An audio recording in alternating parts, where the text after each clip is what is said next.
नमस्कार, मैं हूं वंदना पांडे और आप देख रहे हैं के न्यूज़ इंडिया। और सीधा चलते हैं राजधानी लखनऊ, जहां पर कैबिनेट की बैठक कैबिनेट निर्णयों की जानकारी दी जा रही है। सीधा रुक कर लेते हैं।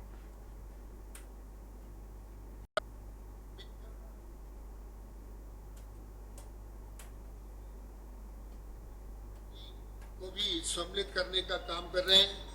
निजी भागीदारी और उद्यमता में वृद्धि करने के लिए व्यक्तियों, स्वयं सहायता समूह एवं फार्मर प्रोड्यूसर ऑर्गेनाइजेशन के माध्यम और इसी तरीके से और भी परिस्थितियों को करते हुए डेयरी सहकारी समितियों को आहार, खनिज मिश्रण उत्पादन के लिए उपकरण इत्यादि जैसे इनपुट पर पूंजी सब्सिडी ब्याज अनुदान दिया जाएगा। पशुधन, कुक्कुट एवं मत्स्य आहार प्रोत्साहन कार्यक्रम से लाभ होगा। किसानों की दैनिक आय में वृद्धि होगी। सबसे खास बात, पशुओं की प्रजनन क्षमता में सुधार होगा। ब्याज के बीच की जो अवधि खाली रहती थी उसमें कमी आएगी और पशु की उत्पादकता अवधि में वृद्धि होगी। पशुधन, कुक्कुट एवं मत्स्य आहार प्रोत्साहन नीति कार्यक्रम में की अवधि वर्ष 2024 और 2029 तक प्रस्तावित की गई है और 5 वर्ष के पश्चात आवश्यकता अनुसार संशोधन भी किया जा सकता है। इसी के साथ साथ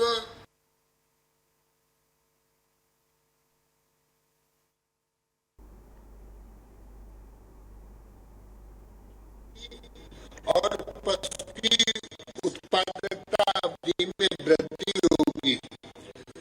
प्रोत्साहन नीति कार्यक्रम में की अवधि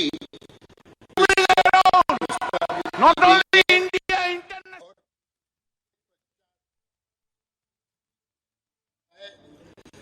इसी के साथ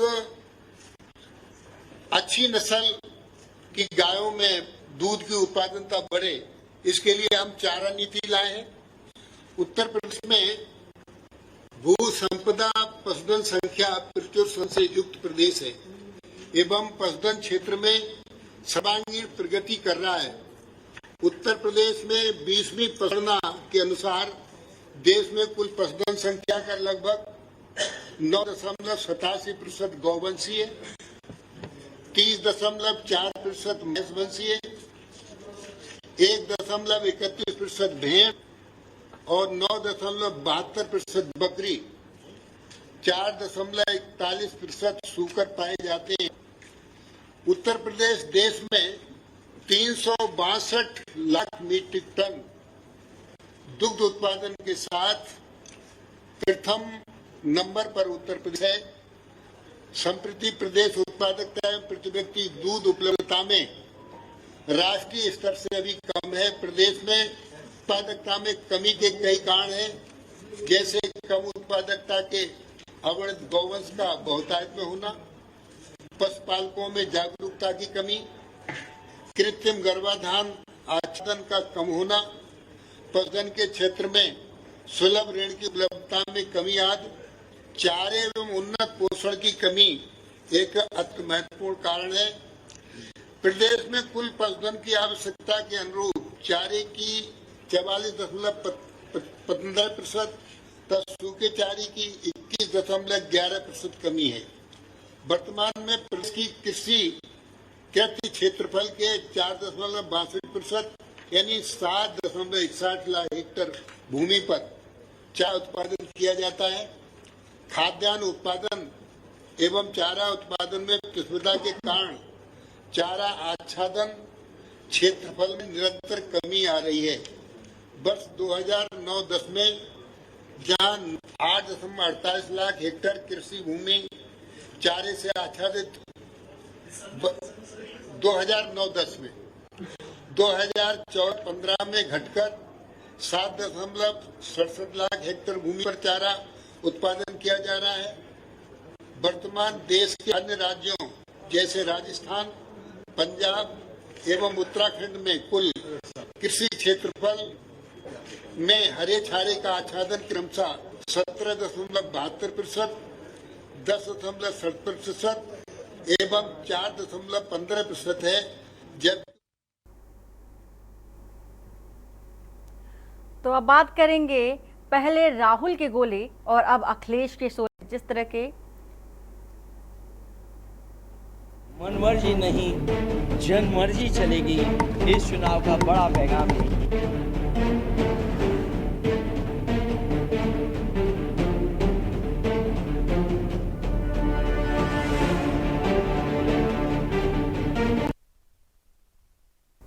तो सदन के अंदर आपने देखा कि जिस तरह से कल राहुल गांधी के तेवर बेहद सख्त नजर आए थे, उसी तरह से आज अखिलेश के तेवर भी बेहद सख्त नजर आए। अखिलेश यादव ने तमाम बड़े मुद्दे उठाए। इसके साथ ही साथ अखिलेश यादव ने कहा कि ईवीएम पर पहला सवाल उठाया और उन्होंने कहा कि अगर मैं 80 की 80 सीटें जीत भी जाता हूं तो भी मुझे ईवीएम पर भरोसा नहीं है। कई बड़े मुद्दे उठाए। इसके साथ ही अग्निवीर का मुद्दा उठाया। नीट को लेकर के जिस तरह से देखा गया था कि बीते दिन राहुल गांधी के तेवर सख्त नजर आए थे। राहुल गांधी ने जिस तरह से सवाल उठाए थे, चर्चा की मांग कर रहे थे कि आखिर सदन के अंदर नीट पर चर्चा क्यों नहीं हो रही है। उसी तरह से अखिलेश यादव भी कहते नजर आए कि पेपर लीक मसले पर क्यों बात नहीं होती, और सबसे ज्यादा पेपर लीक हुए हैं 10 सालों में, लेकिन अभी तक इस पर कोई भी सवाल जवाब नहीं होता। अगर विपक्ष सवाल करता है तो सत्ताधारी पक्ष जवाब देने को तैयार नहीं होता है। तो तमाम बड़े मुद्दे थे जो कि अखिलेश यादव ने उठाए थे। हालांकि अब शाम के 4 बजे प्रधानमंत्री नरेंद्र मोदी भी जवाब देते नजर आएंगे सदन के अंदर। इससे पहले अखिलेश यादव को आपने सुना, जिन्होंने किसान को लेकर के मुद्दे उठाए, गंगा सफाई को लेकर के मुद्दे उठाए और तमाम बड़ी बातें कही। उन बातों को देखते हुए जो सत्ता पक्ष है हंगामा करता नजर आया और सदन के अंदर हंगामा भी देखा गया। तो लोकसभा में बोलते हुए समाजवादी पार्टी के अध्यक्ष अखिलेश यादव ने इलेक्ट्रॉनिक वोटिंग मशीन यानी कि ईवीएम को लेकर बड़ा हमला बोला है। जो अखिलेश यादव ने सदन के अंदर उठाए हैं, अखिलेश की क्या बड़ी बातें हैं वो भी दिखा देते हैं। तो आवारा पशु गन्ना किसान पेपर लीक पर अखिलेश यादव बरसते नजर आए हैं सदन के अंदर। होई वही राम रचि राखा। अखिलेश यादव ने कहा है कि वही होगा जो राम जी ने रच दिया है और अयोध्या का जिक्र किया। अयोध्या में जीत मतदाता की जीत है। इसके साथ ही ये उसका फैसला है जिसकी लाठी में आवाज नहीं होती। ये अखिलेश यादव की कही हुई बड़ी बातें हैं सदन के अंदर की। इसके साथ ही अखिलेश यादव ने कहा कि 10 सालों में शिक्षा माफियाओं का जन्म हुआ। साथ ही ईवीएम हटाना मुद्दा था, मुद्दा है, मुद्दा रहेगा। ईवीएम पर लगातार सवाल उठाते नजर आए हैं अखिलेश यादव और पूरा विपक्षी दल। गंगा जिस दिन साफ होगी क्योटो बन जाएगा। तो अखिलेश यादव तमाम मुद्दों को लेकर के सख्त नजर आए हैं। जातिगत जनगणना के बारे में उन्होंने कहा कि हम जातिगत जनगणना के पक्ष में हैं। अग्निवीर को लेकर के कहा कि इस योजना से देश की सुरक्षा का समझौता हुआ है। सत्ता में आए तो सबसे पहला काम ही यही होगा कि अग्निवीर योजना को खत्म किया जाए। अखिलेश यादव ने बेहद सख्त तेवर दिखाते हुए ऐसे कहा है और इन मुद्दों को उठाया है। इसी के साथ ही साथ बड़ी बातें हैं जो कि अखिलेश यादव की वो आपको बता रहे हैं। साथ ही ईवीएम पर कहा कि अगर मैं 80 की 80 सीटें भी जीत जाता हूं तो भी ईवीएम पर भरोसा नहीं है। और इसी के साथ ही साथ कल आपने देखा कि राहुल गांधी ने जिस तरह से हिंदुत्व को लेकर के मुद्दा उठाया था, बड़ी बात कही थी, तो सत्ता पक्ष भी घेरता नजर आया था। हालांकि देखा गया था कि कई तस्वीरें भी राहुल गांधी ने दिखाई, जैसे कि महादेव की तस्वीर लेकर पहुंचे थे। इसके साथ ही साथ गुरु नानक की तस्वीर लेकर पहुंचे थे। तमाम तस्वीरें तमाम धर्मों को लेकर के बातचीत की उन्होंने। सदन के अंदर कई मुद्दे भी उठाए थे। आज अखिलेश यादव भी बेहद सख्त नजर आए और सत्ता पक्ष पर भी निशाना साधने की कोशिश की है। इसके साथ ही साथ अखिलेश यादव ने यह भी कहा कि जो गोद लिए गांव हैं उनका हाल भी आप देख लीजिए, उनका कोई भी लेखा जोखा नहीं मिलता है। तो तमाम मुद्दे उठाने के साथ ही साथ हमारे साथ कई मेहमान भी जुड़ चुके हैं, उनसे पहले परिचय करा देंगे आपका। तो पहले राहुल के गोले और अखिलेश के शोले को लेकर के बड़े मुद्दे उठते नजर आ रहे हैं। इसके साथ ही साथ जानना चाहेंगे कि वो कौन कौन से मुद्दे रहे हैं अखिलेश यादव के जो उठाते नजर आए हैं। एक बार फिर से आपको ग्राफिक दिखाना चाहेंगे और चाहेंगे कि एक बार आप मुद्दे जो हैं फिर से देख लें। इसके साथ ही साथ आपको दिखा रहे हैं कि सदन के अंदर भी दिखाया गया कि किस तरह से हंगामा रहा।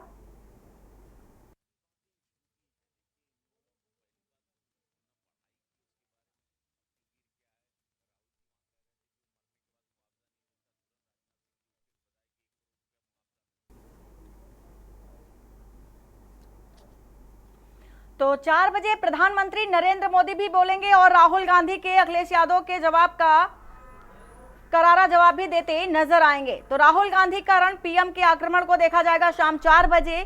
अखिलेश यादव जो कि देखा गया बेहद जो कड़ा रुख था, रवैया था, वो देखा गया सदन के अंदर। और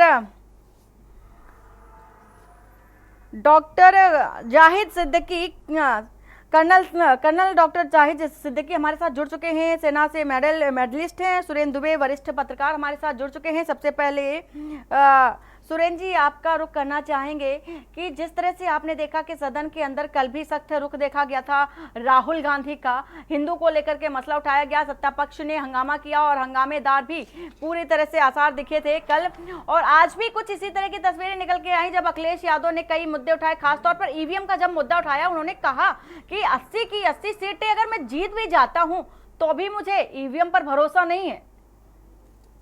देखिए, कल राहुल गांधी ने गोले बरसाए, आपने लिखा है, और आज अखिलेश ने शोले, हालांकि गोले से भी शोले ही बरसते हैं। कल भी शोले बरसे थे, आज भी शोले बरसे। देखिए, कल राहुल गांधी ने एक सबसे बड़ा मुद्दा ये दिया, बात की कि बीजेपी और आरएसएस असली हिंदुओं के ठेकेदार नहीं, और इसी पर सबसे ज्यादा जमकर बवाल भी हुआ। बिल्कुल, इसी पर जब प्रधानमंत्री ने कहा कि आप सारे हिंदुओं के खिलाफ इस ढंग से नहीं कह सकते, तो फिर राहुल गांधी ने उनको जवाब दिया कि आप हिंदू नहीं है, असली हिंदू नहीं है, बीजेपी पूरी हिंदू नहीं है। और अब सुना है कि वो शायद पोर्शन स्पीकर महोदय ने हटा भी दिया है, एक्सपेंड कर दिया। खैर, उनका अपना काम है। अभी देखिए, अखिलेश यादव ने दो बातें की, राष्ट्रीय मुद्दे उठाए और राष्ट्रीय मुद्दों के साथ उत्तर प्रदेश के भी मुद्दे उठाए। जैसे ईवीएम का मुद्दा उठाया कि मुझे इस पर भरोसा नहीं है, तो ये लोग कहते जीत जाते तब भरोसा होता। तो ये होशियारी अखिलेश यादव पहले दिखाई कि मैं अगर 80 से 80 जीत जाऊंगा। कि अगर अखिलेश यादव जीत जाते तो क्या ईवीएम पर सवाल उठाते, जिस तरह से उठाते नजर आए कि अगर मैं 80 की 80 सीटें जीत भी जाता हूं तो भी ईवीएम पर भरोसा नहीं है। सवाल ये है कि अगर वो जीत जाते तब भी क्या ईवीएम पर भरोसा जताते कि नहीं? इसीलिए तो मैं कह रहा हूँ ना, वो कह रहे हैं कि हम अगर 80 के 80 जीत जाएंगे तो भी हमारा ईवीएम पर भरोसा नहीं होगा, ये मशीनें ठीक नहीं है, नंबर 1। दूसरी बात, उन्होंने नीट एग्जाम के बजाय उत्तर प्रदेश के एग्जाम्स की चर्चा की कि यहाँ परीक्षाएं सब लीक हो रही है, सरकार नौकरी नहीं देना चाहती। तीसरी एक महत्वपूर्ण अग्निवीर योजना का जिक्र किया, जो नेशनल मुद्दा है, और ये कहा कि हम अगर सत्ता में आएंगे तो इसको कहते हैं रद्द कर देंगे। ये सारी बातें राष्ट्रीय की। एक बात और उत्तर प्रदेश संदर्भ में और कि गंगा साफ नहीं हुई, साड़ों का मामला उठाया जो वहां का यूपी का मामला है। और एक महत्वपूर्ण बात ये कही कि जितने राष्ट्रीय राजमार्ग बने उत्तर प्रदेश में, वो हाईवे के पैसे से नहीं बने, उत्तर प्रदेश के बजट से बनाए गए। जबकि ये कहा ही जाता है कि राष्ट्रीय हाईवे मार्ग की जो अथॉरिटी है वो लगातार इस काम को कर रही है।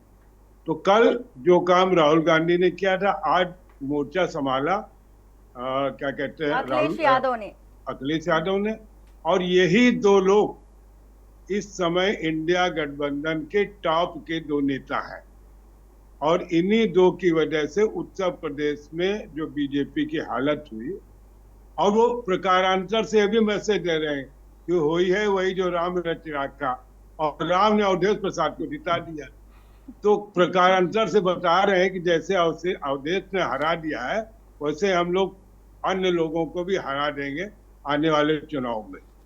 रही बात, आपने कहा कि 4 बजे नेचुरल है, कल कस के हंगामा हुआ। पहली बार हमने 10 साल में देखा कि कोई विपक्ष का नेता था और कुछ जम के हंगामा हुआ। आज अखिलेश यादव को मैं अलग से नहीं सुन पाया, लेकिन नेचुरल उसमें भी हंगामा हुआ होगा। और 4 बजे देखना होगा कि प्रधानमंत्री, मुझे ऐसा लगता है तो मुख्यतः वो हिंदू वाला एजेंडा उठाएंगे कि हिंदुओं को देखिए बदनाम किया जा रहा है, जो उनका एक तरीका है। लेकिन अग्निवीर पर कोई जवाब नहीं देंगे। वो जो गांव गोद लिए हैं वाराणसी की, उनकी क्या हालत, उस पर जवाब नहीं देंगे। गंगा के जो गंदी है उस पर जवाब नहीं देंगे। और पेपरलिंग मसले पर किसानों भी की अभी किसी आय तरह का जो जवाब आया दुगनी भी होगा नहीं है। वो भी जवाब नहीं देंगे। जी, तो ये शाम 4 बजे देखना होगा कि प्रधानमंत्री नरेंद्र मोदी कौन कौन से और मुद्दे हैं जो राहुल गांधी और अखिलेश यादव के द्वारा जो उठाए गए मुद्दे हैं, उन मुद्दों में से किस पर निशाना साधते नजर आएंगे। फिलहाल डॉक्टर जाहिद जी, जिस तरह से अग्निवीर को लेकर के अखिलेश यादव ने साफ तौर पर कहा कि अगर उनकी सरकार आती है तब वो सबसे पहला काम ही उनका यही होगा कि अग्निवीर को खत्म कर दिया जाए। अग्निवीर जो योजना है सबसे पहला काम ही रहेगा कि वो खत्म कर दी जाए। कितना सही मानते हैं आप इसको? वंदना, थैंक यू कि आपने मुझे इस कार्यक्रम में न्योता दिया। जो अग्निवीर समस्या है ये किसी भी मापदंड पर देश के लिए फायदेमंद नहीं है। हम इस पर काफी कुछ कह चुके हैं और काफी लिख चुके हैं। जो अग्निवीर समझता है, जो फौजी है, कोई भी हो, मैं कार्यरत फौजियों की बात नहीं कर रहा हूं, उनकी मजबूरी हो सकती है कोई कि वो इतने खुलकर न कह सकें, मगर जो सेवानिवृत्त हो चुके हैं वो जानते हैं कि अग्निवीर किसी भी हालत में देश की सेना के लिए अच्छा नहीं, देश की सुरक्षा के लिए खिलवाड़ है।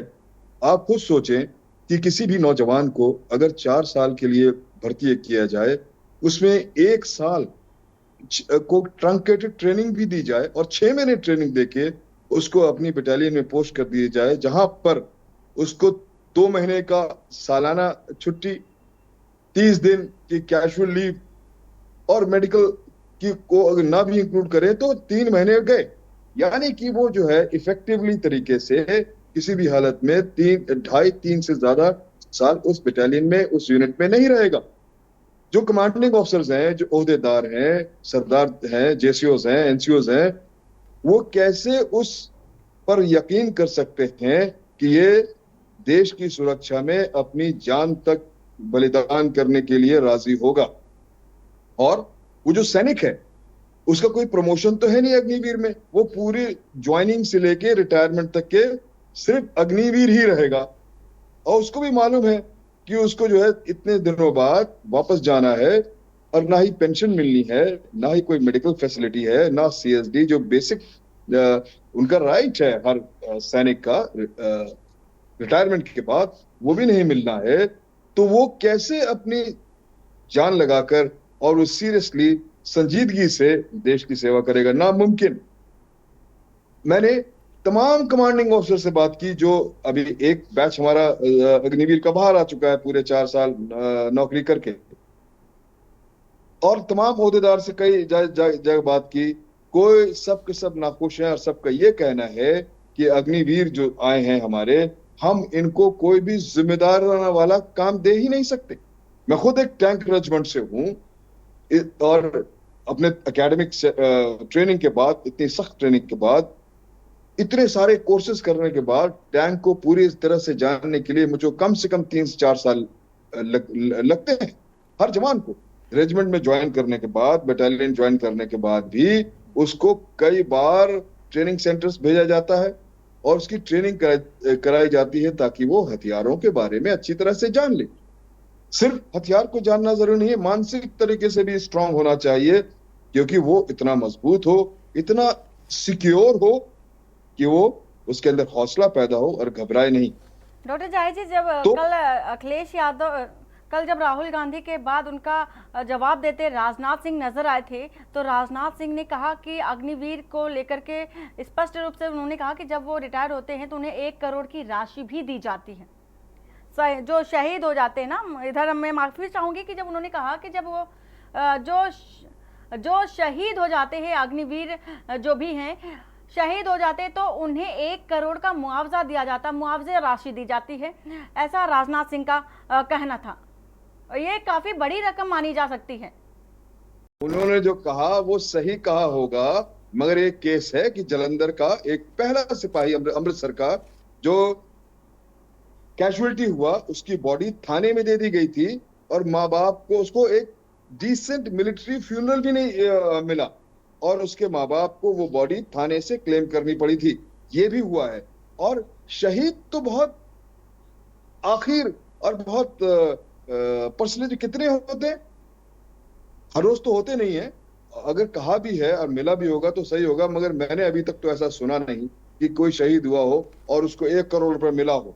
ठीक है, जो रेगुलर आर्मी वाले हैं उनकी अलग चीज है। मैं खुद एक कई जंगों में मुझे जो है सेना मेडल मिला, चीफ ऑफ द कमेंडेशन का लड़ाई लड़ी, कई हमारी चीजें हुई। तो जो ऑथराइज लिमिटेड स्टेट गवर्नमेंट वो देते हैं, राइट।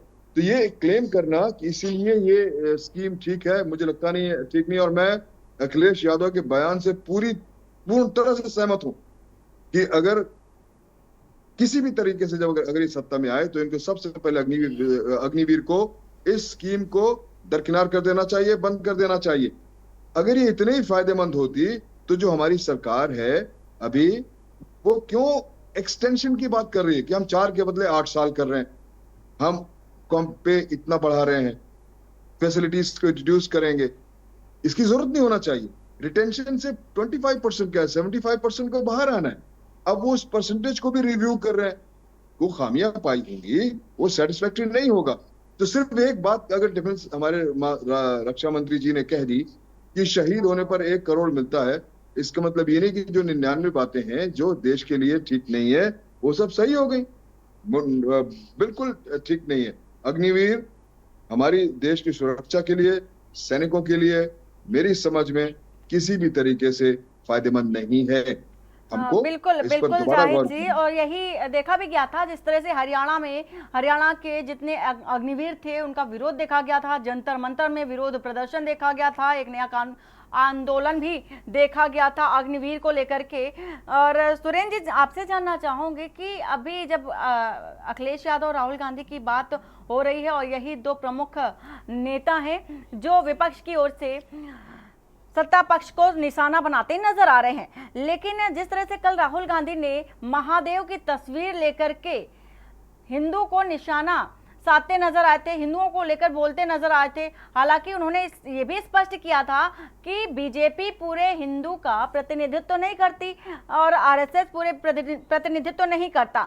लेकिन इसके बाद जिस तरह से महादेव महादेव का वो चिल्ला रहे थे, कह रहे थे, तो इनके मुख्यमंत्री महादेव के नाम पर सट्टा चला रहे थे, ऐसा कहना है संतोष पांडे का। उन्होंने भी सवाल उठाया, जो कि छत्तीसगढ़ के राजनाथ से बीजेपी सांसद हैं, कि वो तो सट्टा चला रहे थे महादेव के नाम पर। और ये राहुल गांधी महादेव की तस्वीर लेकर पहुंचे हैं सदन के अंदर।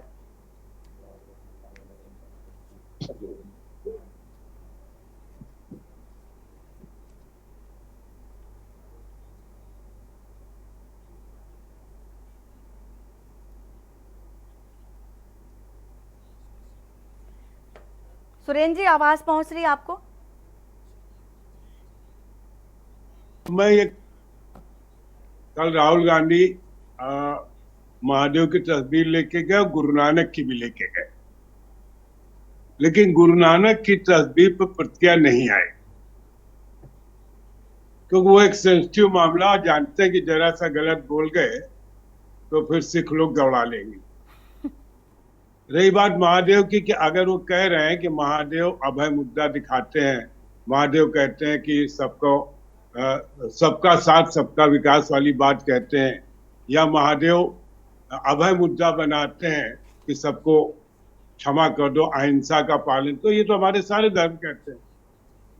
इस पर अगर कोई बनाने की कोशिश की जा रही तो महादेव के नाम पर पार्लियामेंट में बहुत लोग नहीं बोले, क्योंकि ये तो राम और शंकर और कृष्ण, इन्हीं तीन पर इनका पूरा गेम पिछले 10 साल से चल रहा है। अब शंकर जी पर कुछ कह दे तो रामचंद्र जी तो इनको वैसे ही गुड बाय कर चुके, शंकर जी भी गुड बाय कर दे तो फिर बड़ी दिक्कत हो जाएगी। अगली बार ये लोग कहें कि देखिए वाराणसी से जो शंकर जी की जगह है वहां से गठबंधन का आदमी जीत गया। ये बचाव की मुद्रा में बीजेपी है, और ये बचाव की मुद्दा ये है कि कल भी जैसे हमारे यहाँ से हमारे माननीय मुख्यमंत्री योगी जी फौरन उतर आए ये कहते हुए कि अरे ये जो है रामचंद्र जी हिंदुओं को बदनाम किया जा रहा है। जो कहा गया उसकी चर्चा नहीं की, और आज अखबारों में छपा भी इसी एंगल से कि राहुल ने कहा कि हिंदू जो है हिंसावादी होते हैं, और प्रधानमंत्री ने कहा कि नहीं, ऐसा कहना सभी हिंदुओं पर लांछन लगाना ठीक नहीं, और यही इसी लाइन पर उनका जवाब होगा। लेकिन बीजेपी एक बात भूल जाती कि ये गेम वो लगा 10 साल से चल रहा है, और उस 10 साल में पब्लिक ये समझ गई है कि ये जो कह रहे हैं वो करते नहीं है। वो समझ गए कि हिंदुओं के नाम, क्योंकि अगर इनके हिंदूवाद इनका चल रहा होता, भगवान राम के मामले में इनको लोग बड़ा पाक साफ समझ रहे होते, तो अयोध्या की सीटें नहीं आती, बल्कि अयोध्या की सीट नहीं आ रही, उसके दूर दूर तक जितने राम के नाम की जगह थी सब सीटें हार गए। तो लोग कहते हैं भगवान राम इनसे बहुत नाराज है, उनका बस बहुत हो गया। और आपको याद होगा कि जब कर्नाटक में चुनाव था तब प्रधानमंत्री ने हनुमान जी का नाम लिया था, वहां भी हार गए। तो देखिए, इसमें इस चुनाव में एक बात की मैं मोदी जी की तारीफ करूंगा, वो चाहे इंसान हो चाहे भगवान हो, जो उनके काम का नहीं होता उसको किनारे कर देते हैं। तो इस चुनाव में हनुमान जी की उन्होंने कोई चर्चा नहीं की, क्योंकि उन्होंने कहा भाई ये हनुमान जी तुम्हारे कोई काम आए नहीं। रामचंद्र की चर्चा के रामचंद्र भी काम नहीं आए। तो इनके जो अन्य भक्त वो भी अब जय श्री राम का नारा नहीं लगा रहे, कोई श्री राम का जयकार नहीं कर। उनको लगता है कि अब ऊपर से आदेश आवे, और शंकर जी को ये राहुल गांधी ने मतलब फंसा दिया। तो इस समय वैचारिक रूप से जो उनकी ट्रिक्स चलती है बीजेपी को, उसमें काफी संकट है। अब इनकी न्यू लाइन ऑफ एक्शन क्या होगी? 4 बजे जब प्रधानमंत्री जवाब देंगे तो समझ में आ जाएगा कि कैसे ये हिंदुओं को भड़काने या ये समझाने की कोशिश करें कि देखिए राहुल गांधी ने सारे हिंदुओं को गाली दे दी। टोन यही होगा, शब्दावली क्या होगी मुझे नहीं मालूम। अखिलेश यादव ने होशियारी दिखाई। अखिलेश यादव ने हिंदू वाले उस फ्लैंक पर वो गए नहीं, वो अपना उन्होंने ईवीएम पर रहे, अग्निवीर पर रहे, और नौकरियां नहीं दे। ये तो राष्ट्रव्यापी मुद्दे। बाकी उत्तर प्रदेश के मुद्दे उठाए कि यहाँ पेपर लिए, वो नीट पर भी नहीं है। तो हम मुझे लगता है कि अखिलेश यादव ने ज्यादा इंटेलिजेंटली आज का भाषण दिया। अखिलेश यादव शायद ये समझ गए थे कि हिंदुओं पर अगर वो बात करते हैं, सुरेश जी, देखते आज क्या होता 4 बजे। अखिलेश यादव शायद ये समझ गए थे कि अगर वो हिंदुओं पर बात करते हैं या हिंदू को लेकर के कोई भी बात कटाक्ष करते हैं तो वो भी रडार पर आ जाएंगे, जिस तरह से राहुल गांधी आए हैं। जी जी, यही होशियारी दिखाई उन्होंने। बिल्कुल, लौटेंगे आपके पास। सुनील त्रिपाठी हमारे साथ जुड़ गए हैं। सुनील जी, जिस तरह से देखा जा रहा है कि अब सदन के अंदर दो छोर की बातें चल रही हैं, एक और तो विपक्ष है, दूसरी ओर सत्ता पक्ष है। विपक्ष ने जिस तरह से सत्ता पक्ष को घेरने की कोशिश की है, क्या लगता है किस तरह का जवाब अब आ सकता है सत्ता पक्ष की ओर से? क्योंकि तमाम मुद्दे राहुल गांधी ने भी उठाए, अखिलेश यादव ने भी उठाए। अखिलेश यादव ने तो उत्तर प्रदेश को लेकर के भी उठाए और जमीनी मुद्दों को भी लेकर उठाए, जिस तरह से गांव गोद लेने वाले जो गांव थे उनका भी ब्यौरा मांगते नजर आए। जी, अखिलेश जी एक अच्छे राजनीतिज्ञ हैं। उनका वक्तव्य अब जो आ रहा है वो सोच समझ के आ रहा है। स्वामी प्रसाद मौर्य जी के वक्तव्य के बाद से अखिलेश जी काफी सोच समझ के बयान देते हैं, राहुल जी की तरह बयान नहीं देते हैं। मैं इस बात की घोर निंदा करता हूं कि अब संसद से, सदन से, सड़क से ये हिंदू और मुसलमान की बात हट जानी चाहिए, चाहे सत्ता पक्ष हो चाहे विपक्ष हो। और आपने चुनाव में भी देखा, हिंदू मुसलमान, संसद के अंदर भी यही धार्मिक राजनीति हो रही है। देश कहां जा रहा है मेरी समझ नहीं आ रहा है। ये लोग नेता लोग क्या चाह रहे हैं? फिर एक गृह युद्ध की तैयारी हो रही है, और अगर यही स्थिति होगी बंदा जी, तो 10-20 साल दूर नहीं है, भारत में फिर गृह युद्ध होगा। क्योंकि जाति जहर, धार्मिक जहर जिस तरह से बोया जा रहा है, चाहे राहुल जी हो या सत्ता पक्ष हो, मैं सबसे निवेदन साथ कह रहा हूं कि इस देश को